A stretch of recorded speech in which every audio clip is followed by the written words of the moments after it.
How's everybody doing? We are really glad that you're here. So let me start off by making a couple of assumptions, if I can. The first is that all of us here have made at least one really big mistake in our lives. Yeah, okay. Last service, I said that and someone was like, yeah.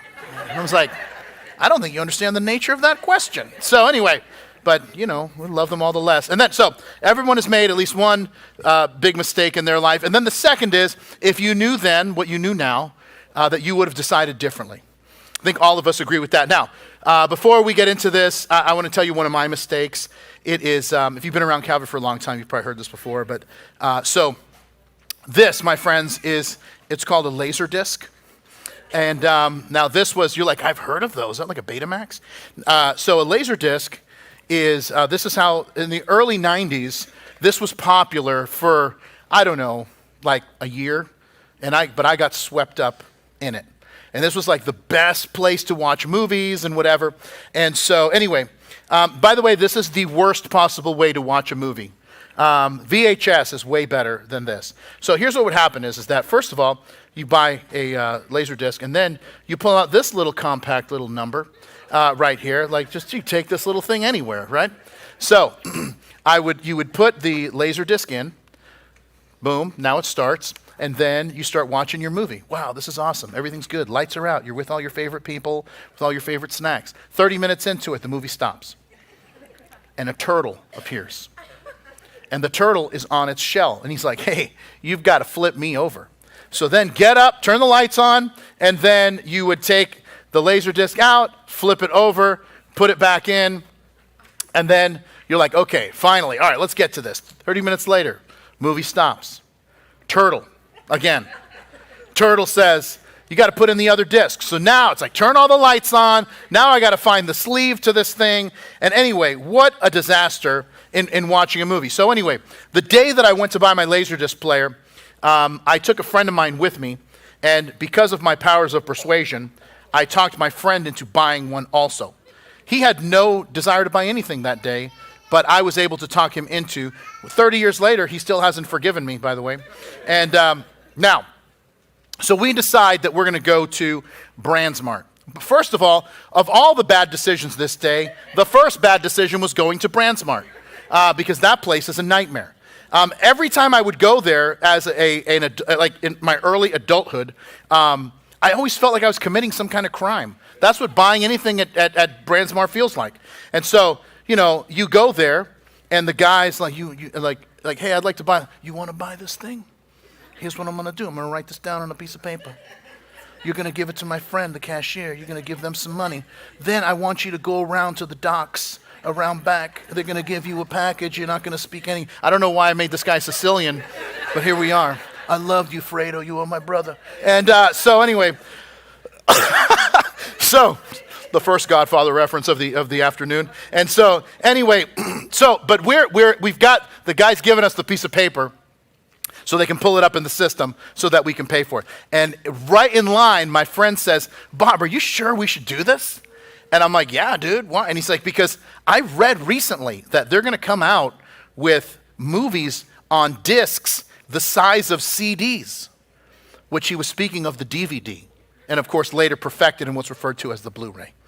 And my response to that was like, movies on the size of CDs? Yeah. You going to take your flying car to get there? And he was like, yeah, that's crazy talk. Let's buy this thing. And here we are. We were so shocked 6 months later when DVDs came into our lives. And so anyway, now here's the thing is that most people, and now by the way, this is fine, but most people hang their accomplishments on their wall of like the good things they've done. And for most of my life, I never did that. Instead, up until about a year ago, maybe a year and a half ago, I had no idea where my college degree was, when I was ordained as a pastor, that little certificate they gave you, like what if the pastor police ever showed up? I did not have my documentation. And so anyway, but then I got my master's degree in theology, and the Calvary staff, we were doing a whole bunch of things. Like we have this whole history wall and like awards and stuff that I've gotten or the church has gotten. We've got all that stuff hanging up now. up in the cafe. And so they're like, you really got to take all this stuff and get it framed. So anyway, I go into my garage and I find the box where it's in.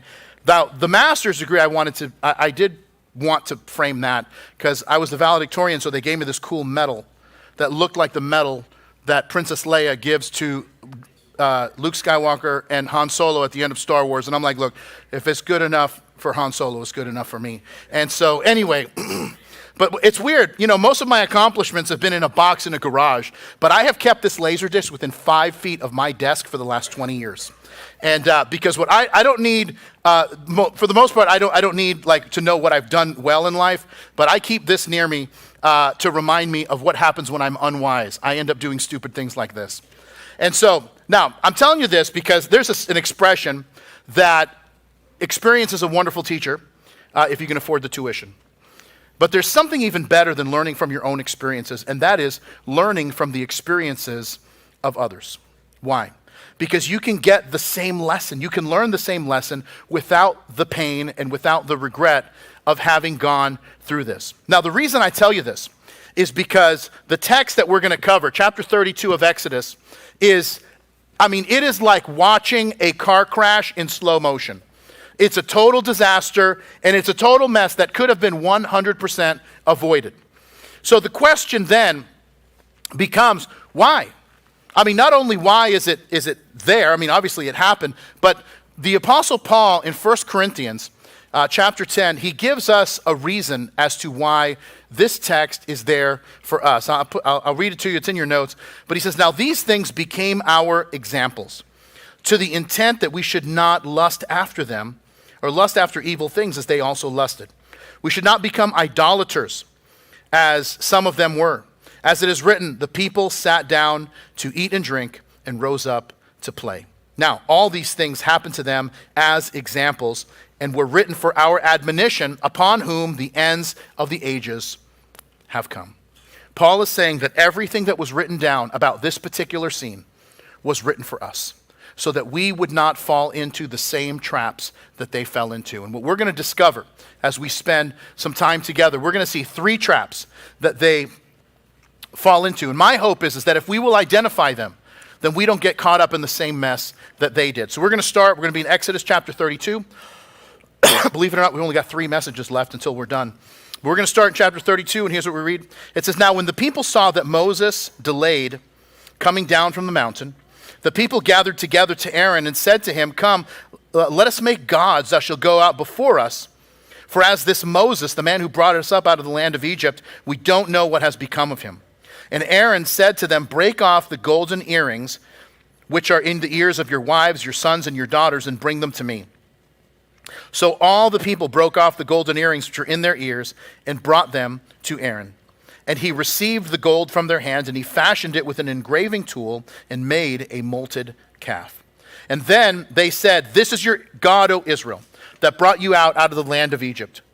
And when Aaron saw it, he built an altar before it.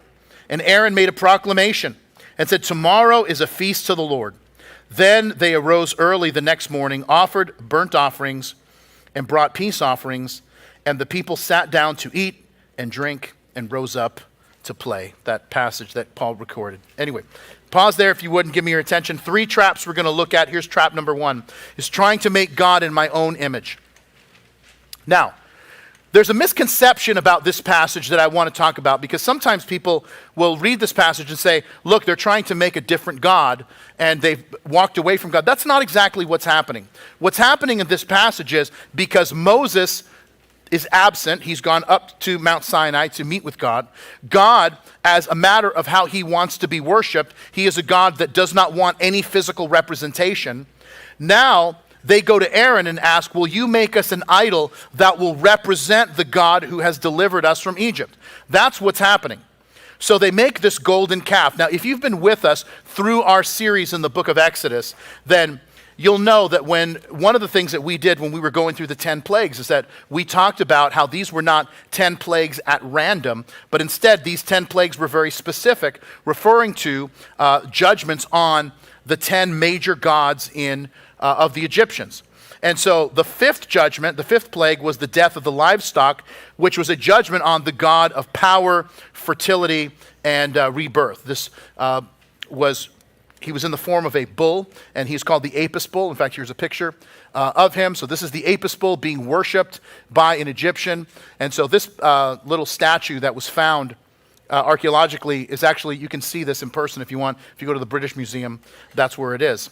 And so now, but they decided that they wanted this to be the representation of Yahweh, the God of Israel, who saved them from the Egyptians. Now, here's the thing. You might say, well, I mean, what's the big deal? So they want some representation of God. Big deal. They're still worshiping God. But here's the problem with that. The problem is that an idol is like a caricature.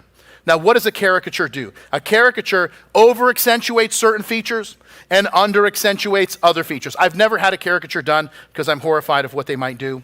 And and I feel like I don't really need it because I have 3 children that have been drawing pictures of me for their entire lives. So I'll show you this. My daughter, Mia, is 18 now, but she was 4 at the time, and she drew this picture of our family, and this is me in particular. Now, I have some issues here. Like, what's going on? Like, my eyes don't line up. And then, most importantly, what's happening here on the dome is really a problem. And that is, like, I don't know what this is. This is like, it looks like a little Post-it notepad that gets stuck to the side of my head. And then the little dots, it's like, Dad, we just want everyone to know that, like, you can still grow it on the sides, but your scalp is really trying here, but failing miserably. And I'm like, I don't like this at all. And so then my son drew a picture of me, and this is the one my son drew. And now, Xander was probably 3 at the time when he drew this. So there's things that I like about this picture. Like, see all these lines? I like that he's picturing me with speed. Because I've been telling him his entire life that I have the speed of a cheetah. Or a Cheeto, one of the two. And so anyway, but this is me on the move. But then we still have this little situation where it's like, there's a couple little curly cues, and that's going to be about it. So, and I look like I haven't slept in months. And so, once again, also an issue. So my daughter Mia comes back, she's like, I'm going to draw a different picture. And she draws me this one. Now this is a little bit better, but I still have to take exception. First of all, dude, chapstick, you need it desperately. But then there's also this, like, as if, like, I guess I'm growing it out. And then I've got these little sprouts, like this is like punk rock hair.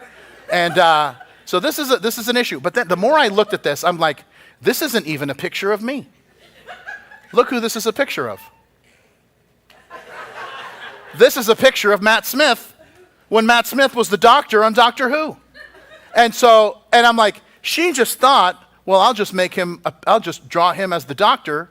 But he'll have to be bald because that's his defining characteristic, apparently. And then everything will be okay. And it's like, that's not okay. There's more to me than that. And now, okay, you got to take Matt. I don't like people who are better looking than me over me. So anyway, and now, but this is exactly what happens when we with an idol. An idol will over accentuate one feature and ignore or under accentuate any other. Now, but they're like, but here's the thing, God is so powerful. God brought all these judgments on the Egyptians. God brought us through the Red Sea and judged Pharaoh. Certainly God is powerful. And so now the Apis bull is powerful. That's why we want him, the Apis bull, to be God's representation. The problem is, while God is powerful, God is much more than that. And it ignores all of God's other attributes. This is the foundational problem with idols, is that it is fundamentally creating a God in your own image. Now, and by the way, sometimes people say, like, I can't believe these people, so unsophisticated, worshiping a statue. I mean, come on.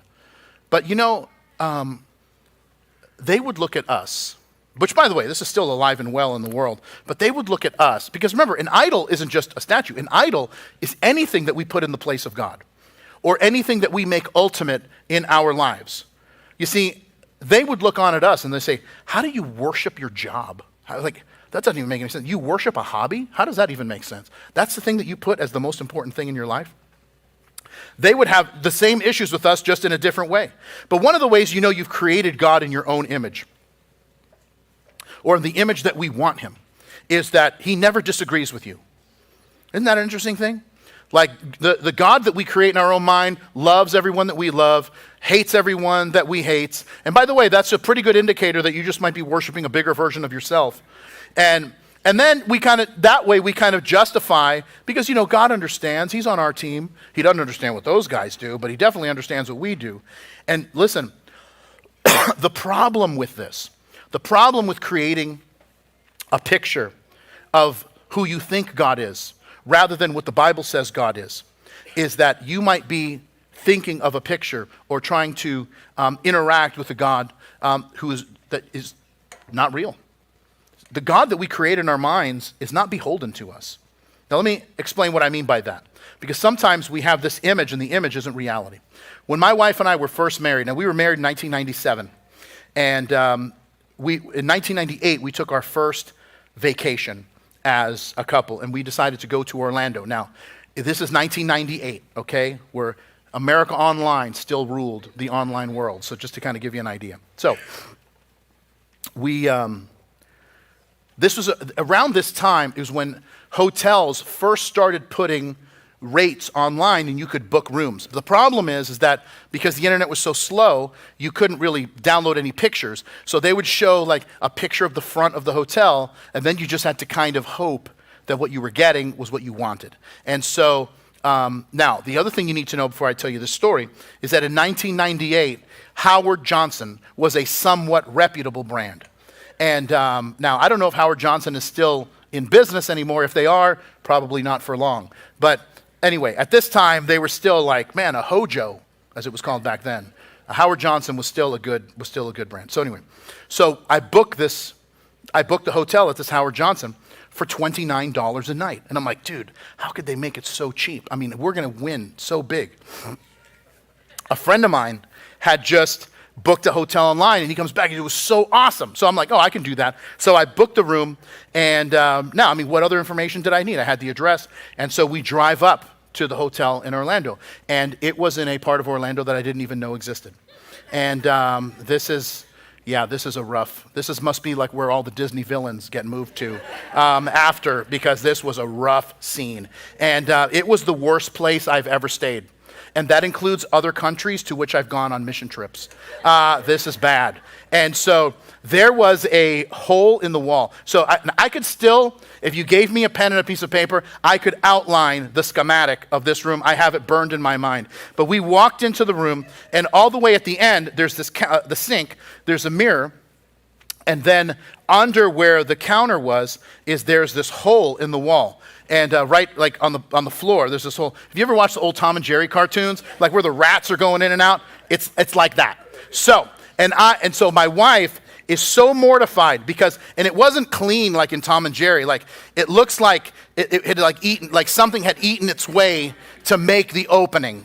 And it was angry when it was eating, and it needed to be freed to do its bit. Anyway, so my wife couldn't sleep because she's like, the rats are going to come through, and they're going to kill me. And but even if we could sleep, it wouldn't matter. We couldn't sleep anyway, because it turns out that the hotel was right next to these train tracks, which, by the way, you'll never see a hotel that offers a train track view. And so, which, by the way, is just like a dead giveaway. So they hid that fact from us. So there was the train track thing.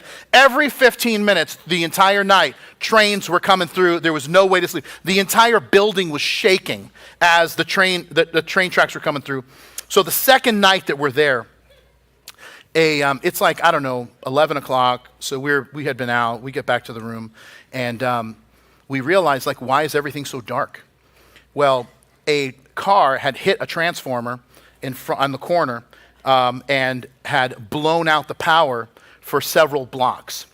But it was on our side of the train tracks. So we had no power. We had no AC, no TV, no light, no fan, no nothing. Oh, and it's also about 1,000 degrees, as you know, Central Florida can be.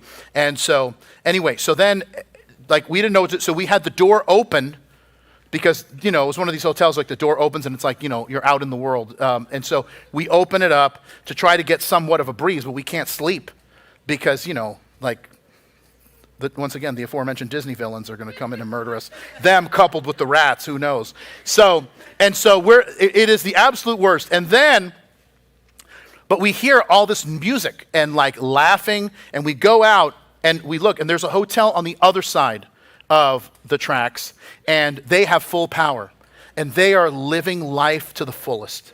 They've got the whole hotel is having one giant party. And everyone is having such a good time. I was so angry, and I'm like, all I want is like a fan, and I remember going down. And I'm like, dude, you got to help us. And he's like, all I can offer you is a toothbrush. And I'm like, how is that going to help me, sir? And he's like, I don't know. That's all we have. And it was such a nightmare.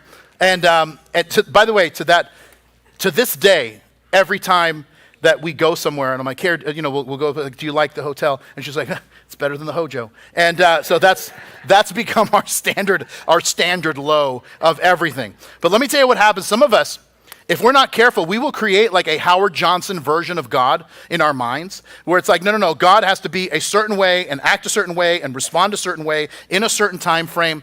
Let me tell you something. We put our faith in that God is going to fail us. Because God is not beholden to the false images and idols that we create of him. Instead, he's going to be faithful to who he is. This is why an idol or any other idea that we get of God is so detrimental to our spiritual health. And because, by the way, and this is another equally important truth, is that after they decided to set up this golden calf that they were going to worship, which they said was a representation of the God who had delivered them from Egypt, immediately they entered into the rites of that idol that they learned from Egypt. That's why it says they sat down to eat and drink, and they rose up to play. Now, when it says they rose up to play, that Hebrew word does not mean that they had an invigorating game of Uno. This was like all about kind of weird sexual activity that they were involved in. But they were compromising their convictions because that's what an idol always requires. And once again, as I mentioned, you don't have to worship a statue to worship an idol.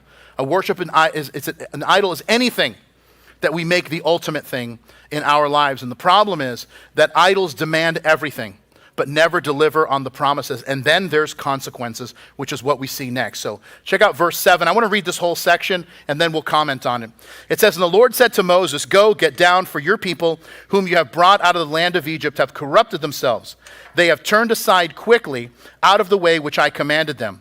And they have made for themselves a molded calf, and worshipped it, and sacrificed to it, and said, this is your God, O Israel, that brought you out of the land of Egypt. And the Lord said to Moses, I have seen this people. Indeed, it is a stiff-necked people. Now, therefore, let me alone, that my wrath may burn hot against them, that I may consume them, and I will make of you a great nation. Then Moses pleaded with the Lord his God and said, Lord, why does your wrath burn hot against this people, whom you have brought out of the land of Egypt with great power, with a mighty hand? Why should the Egyptians speak and say, he brought them out to do them harm, to kill them in the mountains and consume them from the face of the earth? Turn from your fierce wrath and relent from doing your people harm.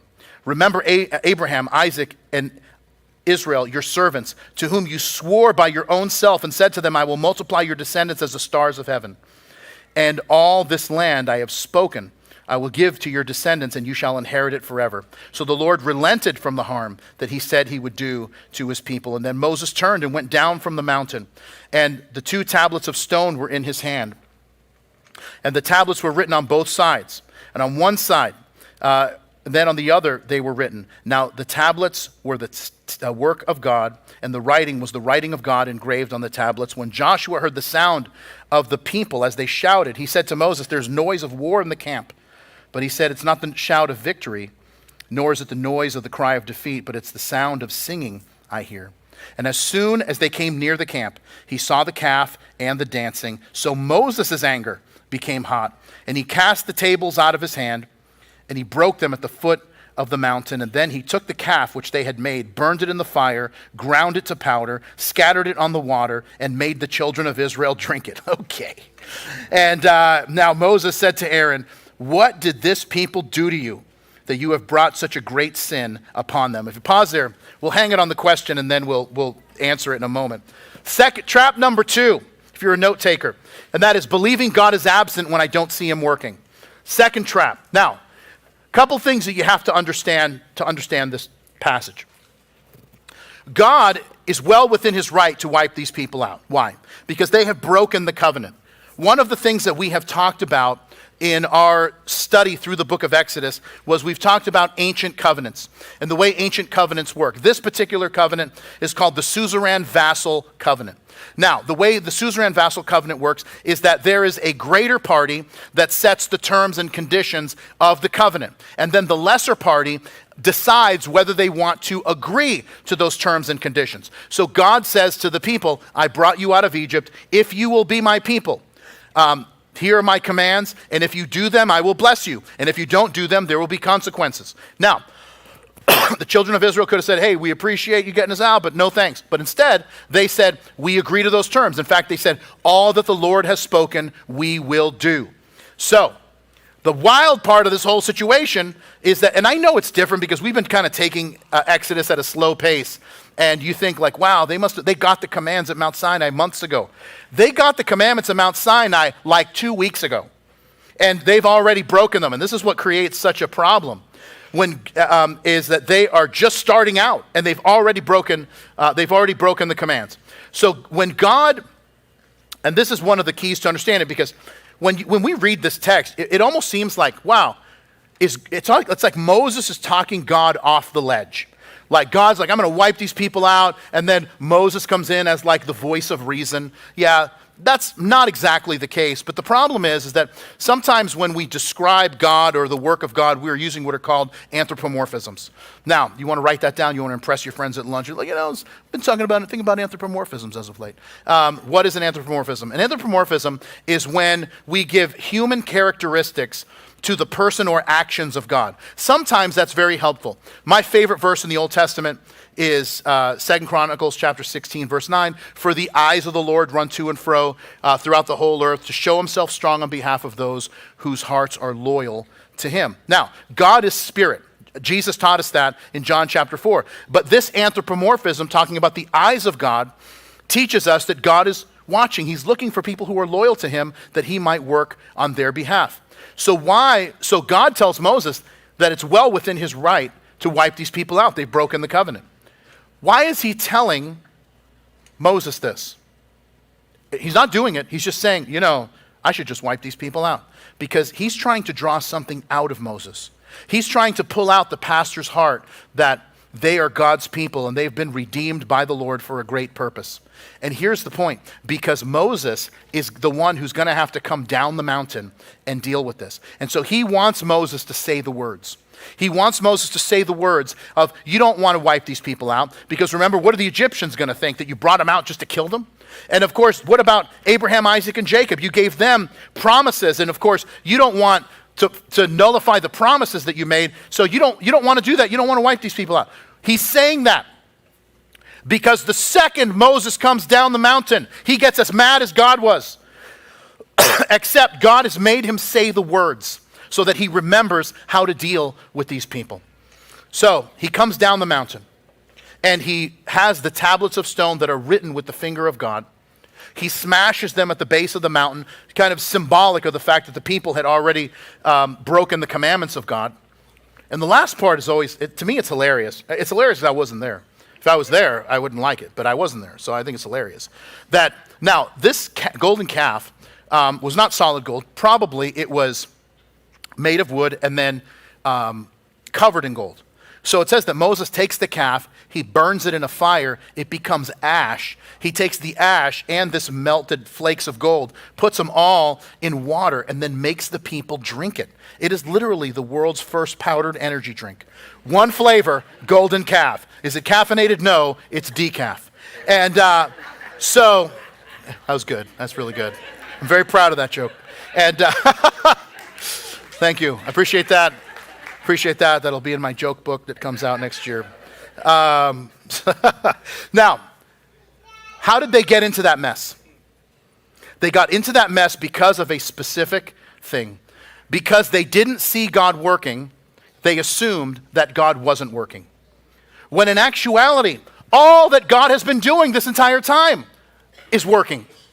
He has been telling Moses, when you go to build this tabernacle, there's this guy named Bezaleel, there's a guy named Aholiab. I want you to find them and others that are gifted. and I want you to get them together and explain to them the dimensions of the tabernacle so they can build it. I've gifted them for this. There's also going to be priests, and I'm going to explain to you how you need to appoint them and anoint them to be priests. There's garments that they need to wear. We need to get those made. There's a tabernacle that we're going to make. There's furniture that needs to be made. I'm going to give you all the dimensions of these things. All that God has been doing is preparing them, getting everything together for what's next. The problem is they didn't see it. And their thought was, if I don't see it, it's not actually happening. And wow, what a bad place to live that is. And sometimes God has to show us that he's at work even when we don't realize it. Sometimes he's at work even before we realize there's a problem. So when we were building this building, now, believe it or not, almost 10 years ago, we were in the process of getting our building permit, and we were told that we had to pay a county assessment. And now the county assessment is, at this time, was basically, Broward County had set this thing that it's like if anyone is going to build a property or build a building, they're going to have to pay this particular assessment. And which is like, well, so that were they going to like do something? No, they weren't going to do anything. They were never even going to come here. They just wanted to collect a check because, you know, people in government are criminals. And so, well, which side are you talking about? I stand by my statement. So anyway, what party are you with? More or less the anarchist party. Anyway, I probably shouldn't have said that. So we find out that we got to pay this assessment from the county because they just made this up out of thin air. And then we find out that it's going to be about $100,000. And you know, we're in the middle of building this. We don't have an extra $100,000 laying around. So we just start praying. And we start praying that God would just have someone drop a $100,000 check in the offering. Unfortunately, none of you people did that. And so I think it's a little funnier for me, but anyway. So what happens is that that Monday, I get someone from the Calvary staff, and I'm like, okay, I need you to drive to the county, and I need you to find out exactly how much this is, because we had been told like we know like, oh, it's 103,000, 109,000, 107,000. Like, we need to know the exact, down to the penny. We need to know how much this is. So we need to know what we're dealing with. So I'm like, look, get to the county, find out how much it is, and then report back to me. So that Monday, he calls me. Pastor Bob, we have a problem. And I said, what? And he says, the clerk says the assessment is paid for. And I'm like, okay, slow down. Our civil engineer says it's not. Make sure he's looking at the right thing, and make sure that ask him to tell you again. He's like, I knew you were going to say that. I made him tell me twice. And I'm like, well, that's good. And he's like, so I need to know what I'm supposed to do. I'm like, all right. I want you to do two things, and they are both of equal importance. Number one, I want you to go back to the clerk, and I want you to get them to print out the fact that this thing is paid in full. Because if there's anything we know about the government, we know that they have no problem deleting data if it doesn't suit them. So we are going to print this out. And I mean, we are going to bronze this thing. And so we have this on file. So there's no problem. And he's like, okay, once I get the receipt, then what do I do? I said, this one is equally as important. Once you have that in your hand, I want you to run as fast as you can. And don't look back until you get back here. And so here's the crazy part. That assessment was paid 3 years before we built this property. Now, think about this. There was another group that owned this. They wanted to build. They paid the assessment. And then it didn't work out, and they said, oh, we're going to sell the property. They sold the property to us and never even thought to tell us that they had paid the assessment. And when we bought the property and we started building, it was a new file. And it was only later that they connected that the previous group had paid for a new building on this property. And it was when we went down there and started asking questions that they're like, oh no, we need to connect these files. And that's how we found out that the whole thing had been paid for. Here's my point. Sometimes we're praying for something and we don't see God working, and he's already taken care of it. We just don't have the receipt yet. And we start losing joy. We wonder if God cares for us. And we start making, now based on that, our limited data, we start making bad decisions. Why? Because we mistake silence for absence. Don't do that. Instead, if you are patient, you will find one of a few things. You will find that either God has covered it, you just don't know it yet, or that God is going to take care of it, we just haven't seen it yet, or that God is going to walk with you through it until it gets accomplished.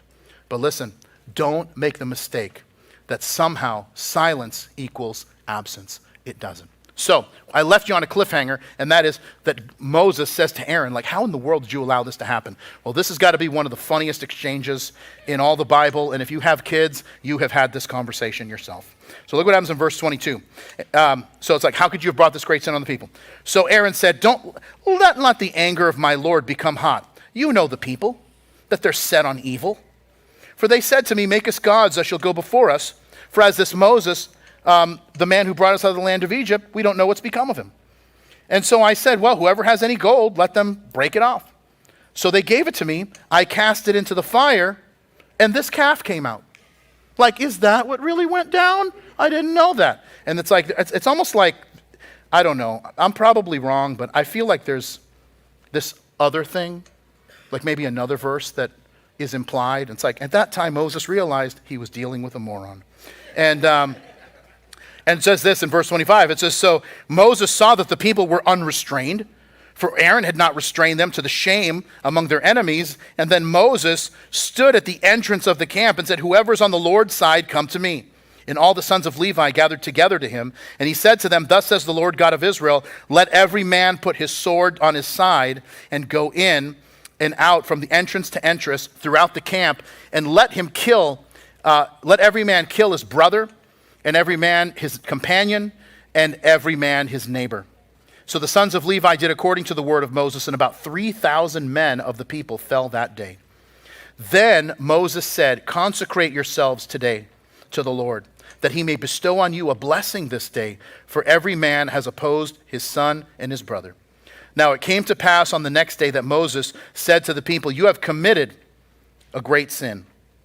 So now I will go up to the Lord, and perhaps I can make an atonement for your sin. Then Moses returned to the Lord and said, oh, this people have committed a great sin and have made for themselves a god of gold. Yet now, if you will forgive their sin, but if not, I pray, blot me out of your book, which you have written. And the Lord said to Moses, whoever has sinned against me, I will blot him out of my book. Now therefore, go, lead the people to the place which I have spoken to you. Behold, my angel shall go before you. Nevertheless, in the day when I visit for punishment, I will visit punishment upon them for their sin. So the Lord plagued the people because of what they did with the calf which Aaron made. And if you pause there and give me your attention. Last thing, and then we're going to have a time of communion. And that is this, trap number 3, thinking my ultimatums have any effect. Now there's a couple of things that I want you to realize that are important. Moses comes down the mountain, and there's 3,000 people who will not give up their idolatry. They've experienced all that God did for them, but they don't want to give up the own old ways, and they want to worship this calf, and they want to influence everyone else. And Moses is saying, that's not going to happen, and they get wiped out. Then Aaron has to explain, gives this terrible explanation, and then Moses has to go back up the mountain and is trying to do the right thing. He's trying to intercede on behalf of the people, but then he gives God this weird ultimatum, where he's like, God, if you will forgive these people, that's great. But if you don't, blot me out too. And God just ignores that. And it's like God just asserting like, hey, this isn't like a committee that we have, right? This is like, I'm God, you aren't. Let me tell you exactly what's going to happen. I'm going to wipe out whoever I'm going to wipe out. That's the way this covenant works. But here's what you need to do. You need to leave this place and start moving in the direction that of the place that I'm going to give to you. And this is what I think is so amazing, is that Moses gives God the ultimatum. You're either going to forgive them or you're not. So just, if you're not going to forgive them, wipe me out. And God says, how about this? There's people who were involved in this. I'm going to deal with them. And then the other people who weren't, I'm going to get them moving to the future that I have for them, and you're going to lead them. So, which is an option that he didn't even think about. This is the part, sometimes what will happen is that we will talk about we worship God, we trust God, we follow Jesus, but then when things aren't working at the speed in which we want to work, we will start making ultimatums. God, you got to provide me my spouse by this day, or I'm taking matters into my own hands. as if somehow us giving God like, what is this, like a hostage negotiation? As like, you have until Monday at noon, to make the drop. That's like, that's not how it works. God's going to do it when he's going to do it, and you got to decide if you're going to trust him or not. But setting up these like imaginary deadlines don't do anything. And what it does is that it just starts mixing things that should never be mixed. If we're going to trust God, we're going to trust God. And if we're going to do our own thing, then, have at it, but it's not going to go well. But what we can't do is say, I'm going to kind of walk with God and try to do my own thing and try to force God into my thing. That's not how it works. And I don't know if this is kind of silly, but I remember the first time I ever did a load of laundry. I vividly remember it because I was, like 20 years old. And I had moved out of my house. I was in college. I'd moved into my own apartment. And they had a washer and dryer. And I had said, I didn't know how to do laundry. So I had called my wife. We were dating. She was living at home. And I said, hey, listen, I don't know how to, I got to do laundry. And she's like, I don't know how to do it. She's like, well, is there a washer and dryer? And she's like, I said, yes. And I'm like, which is which? And I knew nothing about, and she's like, how do you not know anything? She's like, how did you ever have clean clothes in your house? I'm like, I don't know. I just threw clothes on the floor. And then that night, they would all be clean and folded on my bed. And so I've been doing the part I always do, throwing the clothes on the floor, but nothing has happened. And she's like, yeah, okay, you got problems, buddy. And so anyway, so she tells me how to do it. And so I take every piece of clothing that I've been living in my house for a couple weeks now. I take every piece of clothing I had and I just shove it into the washer. And then I take it and then shove it into the dryer. And when it all comes out, it's all pink. And because I didn't know about separating and whatever. And here's the point. Mixing what should not be mixed is a disaster. And this is what happens when we try to impose, well, I want God's will, but I'm going to impose some of my will on top of that and think that that's going to make things happen. That's not. That only produces disastrous results. Listen, we don't feel the temptation to not trust God when God is blessing us and things are going our way. The challenge comes when God is seemingly delayed and things aren't going according to our time frame. That's the real test of who we're going to trust. So whatever it is that we're like, God, I want you to do this thing and I want you to do it by this date, you got to understand something, that God is not beholden to these fake timetables that we set up. And God shows Moses through this that he has options that we haven't even considered yet. And our job is to simply keep trusting and be ready for when those new options present themselves. And friends, this is why the communion table is so important for us, because it centers us. It draws us back to him. It leads us to a place of trust where even when we weren't even thinking about God, God was already preparing a way for us, creating a way for us to know him. When Jesus' disciples, and he had been telling them 3 different times, he told them he was going to die and that he was going to be raised. They didn't get it. He has the final meal with his disciples and he says he's going away. They still don't get it. And they try to kind of create these weird little ultimatums. And he's like, well, no, you don't want to do that. It wasn't until after the resurrection that they understood that God had an option they hadn't even considered. So maybe this is our moment to not create ultimatums, but instead to try to get our hearts in alignment with his heart so that we can see him do his work at his time in our lives. So I'm going to invite the ushers to come forward. They're going to hand out the communion elements. And as they do, Pastor George is going to lead us. All my words fall short. I've got nothing new. How could I express all my gratitude? I could sing this song as I often do. Every song must end, and you never do. So I throw up my hands to praise you again and again. 'Cause all that I have is a hallelujah.